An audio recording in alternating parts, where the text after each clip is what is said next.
Stem cells का पहला lecture है। स्टेम सेल्स से क्वेश्चंस सोचने समझने लायक रहता है, मतलब आपको सोच समझ कर तय करना है स्टेम सेल का क्या बिहेवियर। अगर स्टेम सेल के बारे में बात करें तो ये स्टेम सेल्स की चर्चा बहुत छुटपन से ही होना शुरू होती है।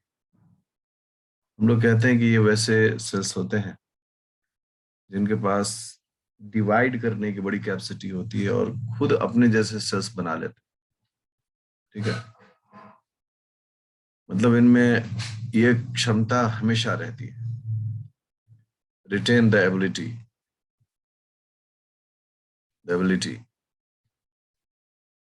To divide. मतलब ये हमेशा डिवाइड करने की क्षमता रखते हैं एंड रिक्रिएट इटसेल्फ, और अपने आप को ये फिर से बना लेते हैं। जैसे कि अगर एक सेल है, इससे एक दूसरा सेल बना, ये एक स्टेम सेल है जो ए है, इसने बी बना दिया। ठीक है, साथ ही साथ इसकी क्षमता है कि ये खुद को भी बना सके, तो ये डिवाइड करके नए चीजों को भी बना देगा और खुद को भी बना लेगा।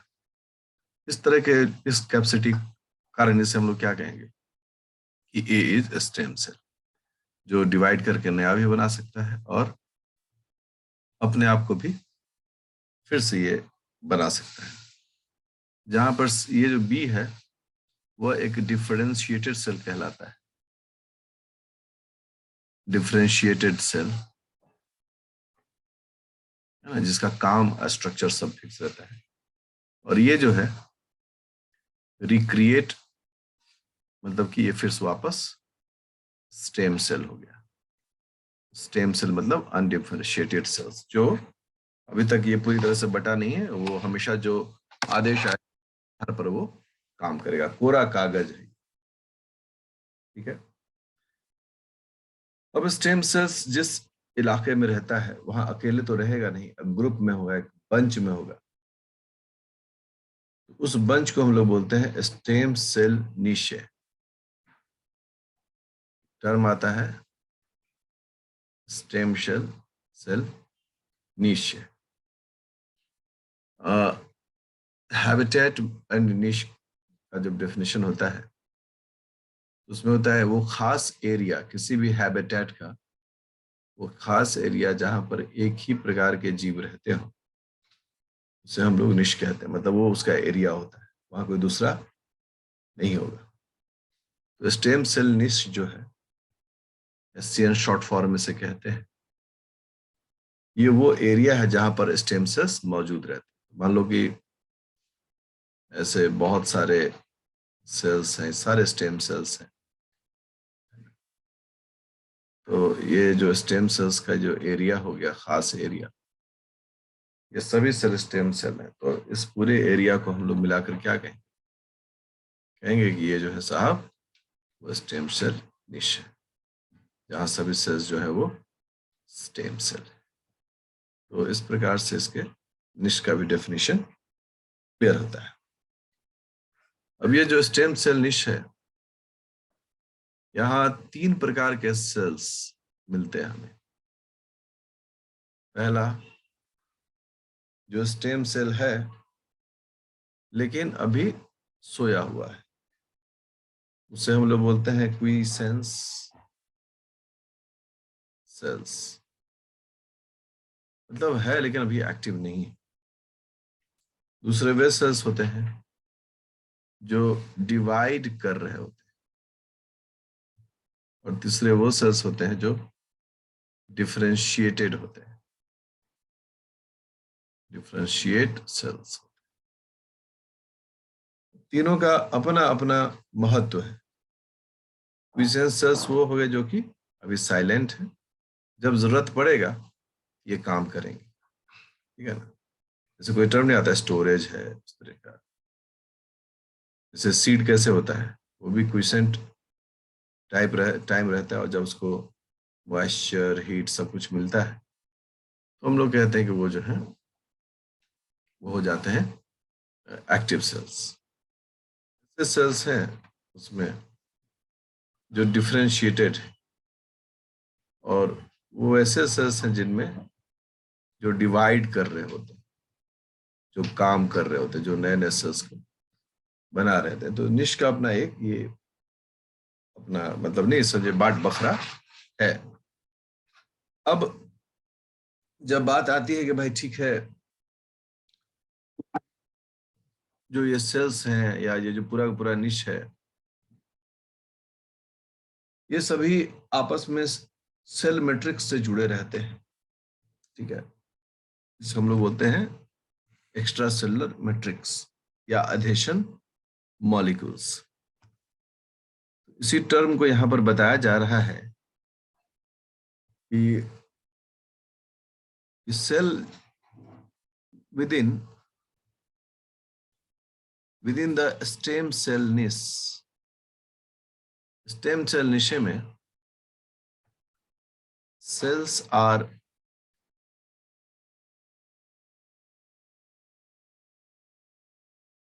linked together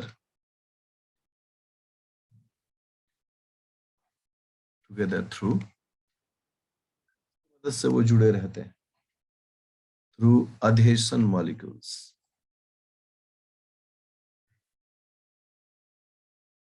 ठीक है, ये मॉलिक्यूल्स सेल कम्युनिकेशन में पढ़ा जाता है, सेल कम्युनिकेशन में इनकी मदद से ये जुड़े रहते हैं। अब आप देखें कि ये एक सेल है, स्टेम सेल, ये उसका न्यूक्लियस है, और ये दूसरे सेल से अधेशन मॉलिक्यूल से जुड़े हुए, ये जो है वो है अधेशन मॉलिक्यूल।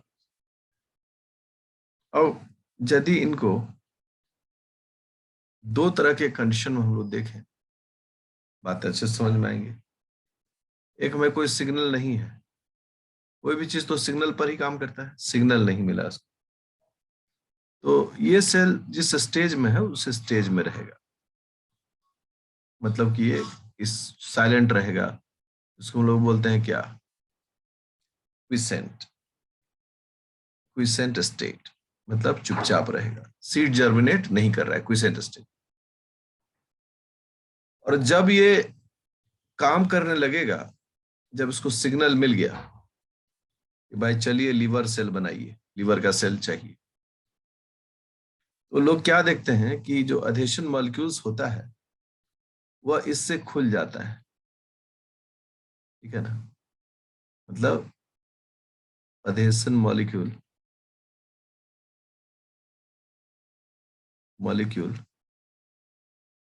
डिटैचेज, खुल गया।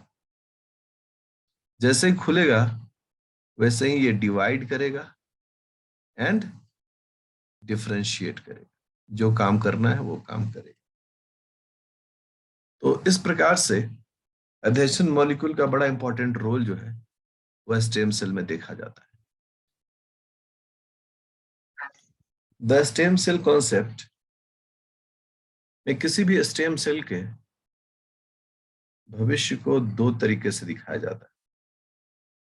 ठीक है, यह हो गया हमारा स्टेम सेल। आगे तो एग्जांपल भी देखेंगे, अभी तो हम सिर्फ नाम से देख, इसका दो भविष्य होता है, जैसा मैंने पहले कहा। एक होता है सेल्फ रिन्यूअल, मतलब अपने ही जैसे सेल की संख्या को बढ़ाना। इस माध्यम से क्या करता है, स्टेम सेल अपनी संख्या बढ़ाता है। मान लो कहीं पर अभी दो स्टेम सेल थे, वही सेल आपस में डिवाइड करके ऐसे डिवाइड करते जा रहे हैं और 10 15 20 स्टेम सेल बना ली, मतलब अपनी संख्या को बढ़ा दी। और दूसरा होता है जब ये कोई कमिटेड सेल बनाते हैं, कमिटेड सेल, कमिटेड सेल्स को हम लोग दूसरे शब्दों में डिफरेंशिएटेड भी कहते हैं। डिफरेंशिएटेड का मतलब हो गया जिसका काम और आकार दोनों ही बदल जाता है। मान लो ऐसे है, एक सेल बन गया, ये हो गया डिफरेंशिएटेड सेल। जैसे एग्जांपल हो गया फाउंडर सेल। कोई अंग को बनाने के लिए जब स्टेम सेल पहली बार अपना रूप बदलता है और एक कमिटेड सेल बनता है, उसे हम लोग फाउंडर सेल कहते हैं। क्योंकि हम सब जानते हैं कि हम लोग एक सेल जाइगोट से डेवलप किए। अब सोचो, एक सेल से हम लोग सब लोग अपने जीवन में एक सेल के स्टेज में भी थे, और आज अरबों कोशिकाएं हैं, अरबों सेल्स हैं हमारे पास। तो पहले पहले बार तो सभी सेल्स अलग हुए होंगे ना काम करने के लिए, स्ट्रक्चर के बेसिस पर। उनको फाउंडर सेल कहा जाता है। फिर ये फाउंडर सेल आगे अपना काम करते हैं। आगे जब बात बढ़ाए तो स्टेम सेल को अगर देखें डिवीजन के बेसिस पर, यहां पर डिवीजन लिख देते हैं, तो ये स्टेम सेल दो प्रकार से अपने डिवीजन के स्टेट को मेंटेन करते हैं। एक सिमेट्रिकल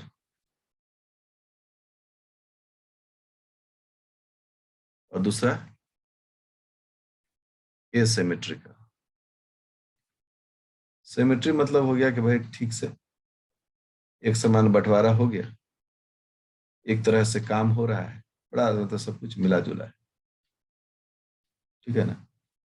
तो इसमें स्टेम सेल जो है वो अपना बांट बंटवारा करके काम करता है, इसमें कहीं कोई दिक्कत नहीं। जैसे कैसे अभी हम लोग एक एग्जाम्पल देखा था, मान लो ये स्टेम सेल है, इस स्टेम सेल तो दोनों प्रकार की कोशिकाएं बन सकती है। एक स्टेम सेल ही बन सकता है और एक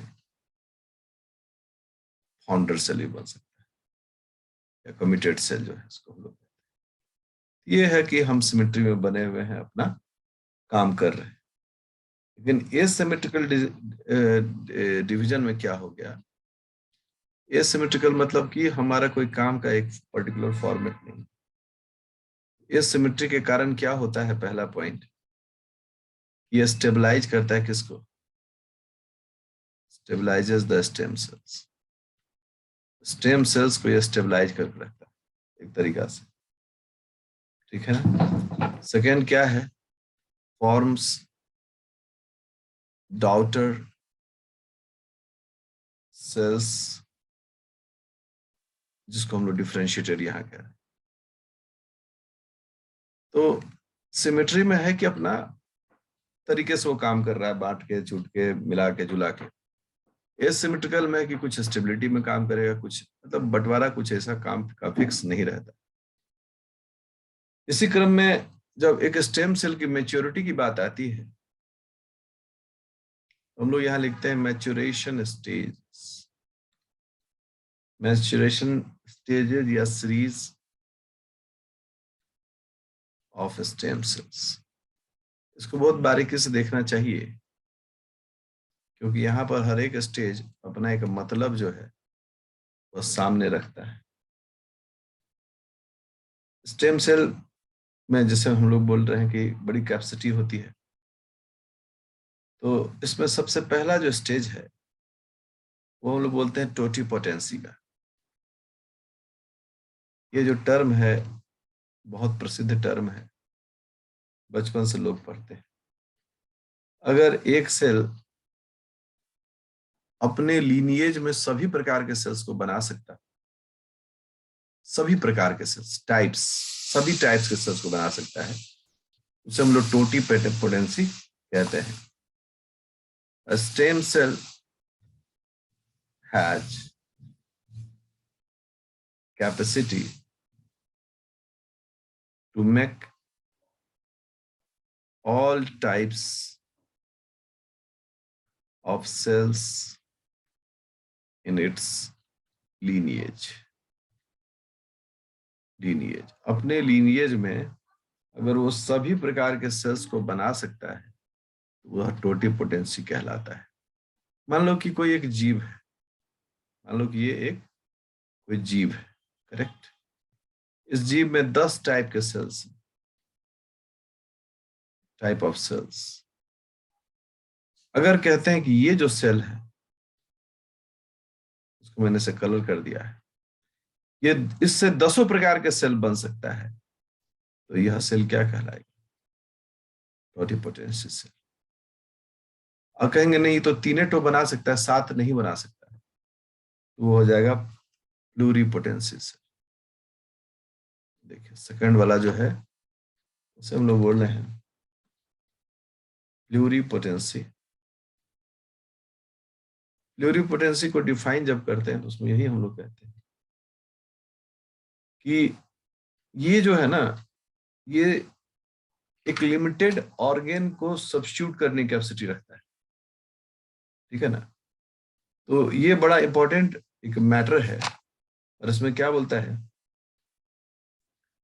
कि a stem cell has capacity to substitute a type of cell,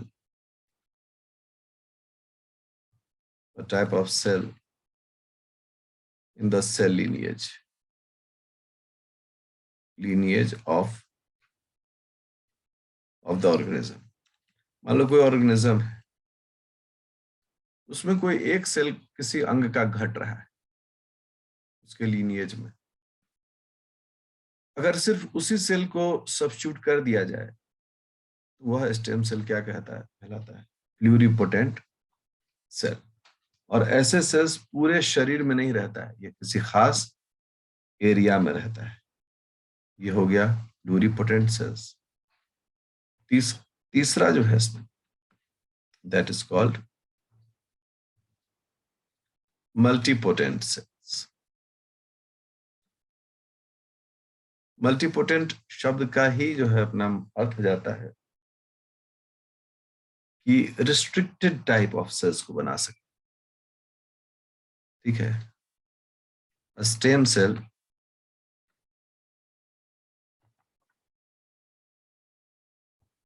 restricted to make a specific cell or group of cells, ठीक है ना। इस तरह के जो टिश्यूज होते हैं, इस तरह के जो सेल्स होते हैं, वो रिस्ट्रिक्टेड होते हैं, स्पेसिफिक सेल्स को बनाते हैं, या ग्रुप ऑफ सेल्स जिसे हम लोग क्या कहते हैं दूसरे शब्द में टिश्यू कहते हैं, तो स्पेसिफिक टिश्यूज को ही ये बनाते हैं। और ये जो घटना है ना, ये इसका सिग्निफिकेंस कहाँ देखा जाता है? Observed in organogenesis and regeneration। आप देखें कि जब किसी अंग का निर्माण हो रहा होता है, मान लो किडनी बन रहा है, स्टमक बन रहा है, या फिर रीजनरेशन हो रहा है किसी चीज का, वो सब जो है वह इसी कैटेगरी में आता है। तो ये हो गया टोटिपोटेंट, प्लूरिपोटेंट एंड मल्टीपोटेंट। अब जैसे कि टोटिपोटेंसी का है अगर एग्जांपल हम ले, इसका हो जाता है जाइगोट हो जाता है, बहुत सारे ब्लास्टोमेयर्स हैं, ये सभी क्या है? ये सभी टोटिपोटेंट के अंदर में आते हैं।